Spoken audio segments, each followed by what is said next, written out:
दोस्तों, ये कहानी है एक गांव की जिसका नाम था टुंगालाला। पड़ोसी गांव के लोग टुंगालाला गांव को थोड़ा अजीब बताते थे। भाई यहाँ पे क्या हो रहा भाई। उस गांव के लोग थोड़े भोले थे। अच्छा। एक दिन उस गांव के लोग भूतों के बारे में बात कर रहे थे। उस गांव के लोग बात कर रहे थे छलावे के बारे में। वे बात कर रहे थे कि छलावे के पैर उल्टे होते हैं और वह किसी का भी रूप ले लेते हैं। तभी उसमें से रामलाल एक घर के बारे में बताता है जो जंगल के बीचों बीच। उसका कहना था कि उस जंगल में कोई नहीं रहता। तभी रोहित पूछता है कि आप उस घर के बारे में बात कर रहे हैं क्या, जो जंगल के एकदम बीचों बीच है, जहाँ कोई नहीं आता जाता। रामलाल कहता है कि हाँ, मैं उसी घर के बारे में बात कर रहा हूँ। तभी रोहित बताता है कि वो घर भूतिया नहीं है, वहाँ मेरा दोस्त रहता है, उसका नाम है अमन, और मैं उसके घर आता जाता रहता हूँ उस जंगल में। वहाँ ऐसा कुछ नहीं होता है। लेकिन तभी गांव वाले कहते हैं कि नहीं, वो घर सच में भूतिया है, उस घर में अजीब अजीब चीजें होती है। रोहित गांव वालों की बातों को नजरअंदाज कर देता है और वह सोचता है कि गांव वालों का तो काम है ये सब बातें करना। वो नजरअंदाज करके आगे बढ़ जाता है। एक रात रोहित अपनी गाड़ी से उसी जंगल की ओर जा रहा था, लेकिन बीच रास्ते में रोहित की गाड़ी खराब हो जाती है। बीच जंगल और घनी रात। तभी राहुल को ध्यान आता है कि पास में ही मेरे उस दोस्त का घर है जो जंगल में रहता है। वो सोचता है कि मैं एक रात उसके घर रुक जाता हूँ, सुबह यहाँ से निकल जाऊंगा। मैकेनिक को बुला के अपनी गाड़ी ठीक करा के सुबह यहाँ से निकल जाऊंगा। रोहित कुछ देर पैदल चलकर अपने उस दोस्त के घर पहुंच जाता है।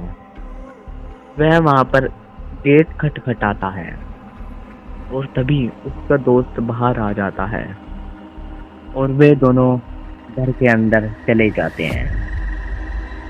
वे दोनों अंदर आ जाते हैं और रोहित अमन से बोलता है कि भाई, मेरी गाड़ी खराब हो गई है, मुझे एक रात यहाँ रुका लो, मैं कल सुबह अपनी गाड़ी ठीक करा कर निकल जाऊंगा।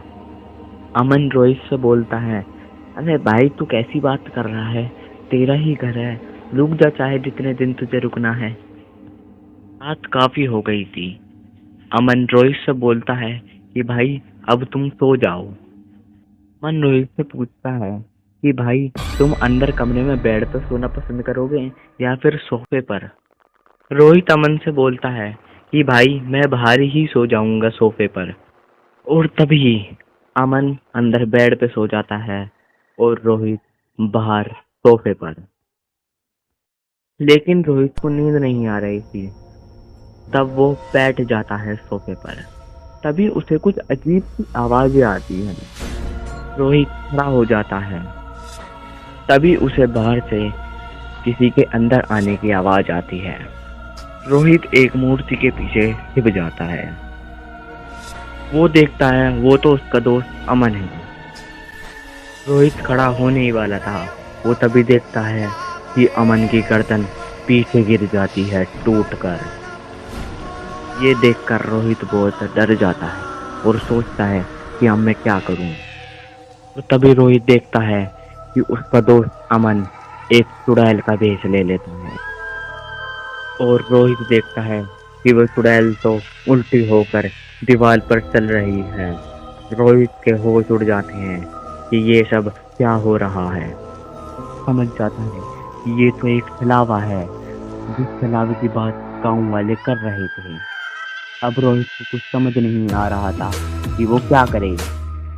तभी रोहित देखता है कि चुड़ैल अपने कमरे की तरफ जा रही है। चुड़ैल अपने कमरे में चली जाती है। तभी रोहित खड़ा होकर भागता है, गेट की तरफ बाहर निकलने की कोशिश करता है। रोहित उस घर से बाहर निकल जाता है। वह अपने गांव की तरफ भागता है पैदल। रोहित गांव पहुंचकर ये सारी बातें अपने गांव वालों को बताता है। वाले कहते हैं कि हमने तो तुम्हें पहले ही कहा था कि उस घर में कोई छलावा है, लेकिन तुमने हमारी सुनी ही नहीं। तुम शुक्र बनाओ कि उस घर से सही सलामत पहुंच गए अपने घर। और तभी रामलाल आपसे कहता है कि अगर आपको ये वीडियो अच्छी लगी तो इस चैनल को सब्सक्राइब करना और लाइक ज़रूर करना।